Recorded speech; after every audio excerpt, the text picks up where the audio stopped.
Hello again, everybody. For the next topic in this course, we're going to be going back to social media and breaking that down a little bit more. So, specifically, we're going to cover basically what it is and why it's so important to the information landscape today. We're going to discuss a little bit of how it's impacting us both on an individual and then also a societal level. So, we're going to start with the individual level, and today we'll be covering social media literacy.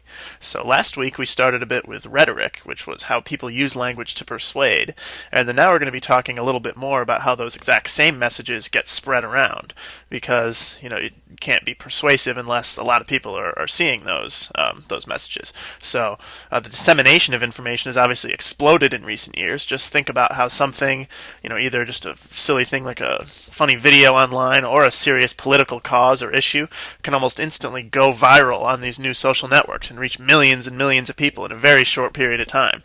There's really no comparison to this in earlier years.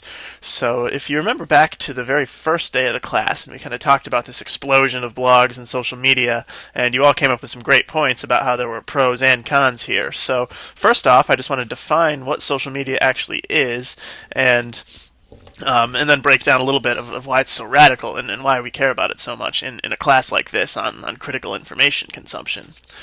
So a good definition here, which is actually from Wikipedia, and kind of wondering if you can see why I might have used that, or why Wikipedia is such a powerful force today. But the definition of social media there is that it's media for social interaction using highly accessible communication techniques. So some of the key features are that it's web-based or mobile, and it turns communication into an interactive dialogue. So kind of a good way to think about this is that regular media is kind of a one-way street where you can do things like read a printed newspaper, listen to a report on TV or the radio, but you have a very limited ability to give your own thoughts on the matter. But social media, on the other hand, is a two-way street that gives you the ability to communicate too. So social media often gets this reputation of being, just solely produced by amateurs. It's done by the masses or the citizens rather than some sort of elite who control these traditional forms of media. But under this definition, even professionally published things like newspapers today are becoming a much more social form of media. For example, online newspapers allow you to post comments and have those comments display right next to the original article. So things are kind of changing in that respect. But some of the classic examples of social media, and when we talk about social media in this class, these are the kind of things we'll be mainly referring to, are things like blogs, podcasts, Twitter and Facebook, which are kind of social networks, and then things like wikis that are collaboratively produced by a lot of people, and anyone can edit them. So next, I'm just going to kind of poll you just informally. You don't actually have to submit this answer anywhere, but is social media good for us as a society? Thinking about some of those pros and cons that we talked about the first week. And if you remember, kind of the conclusion that we reached is that there's no easy answers, no yes or no to these questions of if these new information forms are good or bad, and it really depends on how you use them. So the rest of this video, we're really going to be talking about how these things can be used. So how many of you just use things like Facebook or Twitter? How many of you read or possibly write your own blogs or use wikis? Probably all of you are going to use some of these. I'd say probably the majority of us use different types of social networks. If you don't, you probably read Wikipedia definitions, and that is something that was collaboratively produced socially. You probably end up on a bunch of different blogs just about every day, and the thing that distinguishes a blog from a regular web page is that it's kind of chronologically displayed. The newest entries are at the top, and you also have the capability of posting comments directly on every single article that's written. So what else might you use that would be considered social media? So now moving on to that, we've kind of defined what these different types of social media are. There's the question of how do you use them. So some might say to stay connected with my friends and my family, kind of to find out about new events that are happening with my friends or in my community, or possibly publicizing events that you yourself are organizing. You can meet new people who share your interests, either locally, or sometimes people use social networks to just meet others with a similar hobby who might not even live near you at all. Some people reach out to celebrities or public figures, and Twitter is especially good for this because there's, by default, profiles are open, so you can kind of just interact with all sorts of different people. But what else? What else might you use social media for? Just to kind of get you thinking about, not just what I'm using, but kind of why I'm using it. So why do you think social media matters in this class? Because our class is about, well, it's called academic research and the library, but of course we're going a little bit beyond that because we don't just care about how to find books and how to find articles. We really care about how do you critically evaluate different types of information sources. And some of the main things that we're going to be talking about are these different ways that you can use social media. So we're going to discuss building networks, both professional and interest-based, as an information source, so kind of to keep up with a news topic or an interest, and then most importantly as a way not to become just a consumer of information, which is much more passive, and that's kind of that one-way street of traditional media, but to also become a producer of information yourself. So now that this lecture was called social media literacy, so what do you think that really means to be social media literate? We've talked a little bit about information literacy, so it's closely related. But specifically, social media literacy, if you kind of just think of what literacy really means in a general sense, social media literacy is really having the proficiency to communicate appropriately, responsively, and to evaluate conversations critically within the realm of socially based technologies. And this is a definition that came from Karen Tillman, who writes about these topics.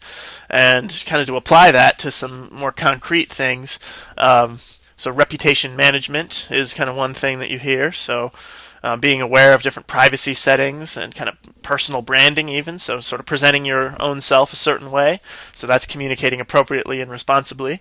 And very often you hear this in kind of a negative sense. So people tell you, don't have pictures of yourself partying on Facebook because your boss could see it, or if you're going for a job, you might not get it if you kind of present yourself a certain way. But I don't really like that definition necessarily because I think it also can be very positive. So if you use these networks to share articles in your field or maybe add some of your accomplishments that you're very proud of, that could be a very big plus for your career or in a job search potentially. So I think a lot of times this reputation management becomes overly negative and makes people kind of afraid to post on these networks when in reality just kind of being aware of who might see these and how you might want to present yourself, you can actually do yourself a big favor that could help yourself out. So next we have the part of the definition about evaluating conversations critically. So this goes back to the CRAP test that you're all now familiar with and we've been basically talking about in different contexts. And as I said, this is going to come up in just about every unit of the course. So always recall that anyone can post anything online. So just because you're seeing something shared through Facebook or Twitter or on some blog, it's important to employ those critical thinking skills to really determine what is credible and what is something that you really should believe or not. And then finally, there was this thing called network awareness. So that's kind of identifying our own networks that could be just personal in nature. For example, someone who shares our hobby, or professional in the sense of kind of we have an anticipated career field and we kind of can identify these different networks and these discussions that are occurring online in that field, and we can find new contacts, we can join the conversation. We can also just kind of start by just sort of reading those conversations and identifying where they are and who the important people in that field are talking about these things online. So now to go back to why you think social media matters in this class. Well, it's an information source, just like anything else we've talked about. So that's really why we care about it. We can evaluate it and think about what we get out of it and what its pros and cons are. And then the other big point is that you're now a producer, not just a consumer of information. So when you post to social media, you're adding your own thoughts. You're curating the type of content that's most important to you. So the word curate kind of conjures up images of this museum curator who's making exhibits or something. But curating in the sense of social media is you choose what articles to share, what posts to make, really based on what is most important to you, and then you get others to follow your own postings, add their own insights. It's a lot more interactive this way, more fulfilling because your voice kind of matters, you have a little more power, and it's also more fun.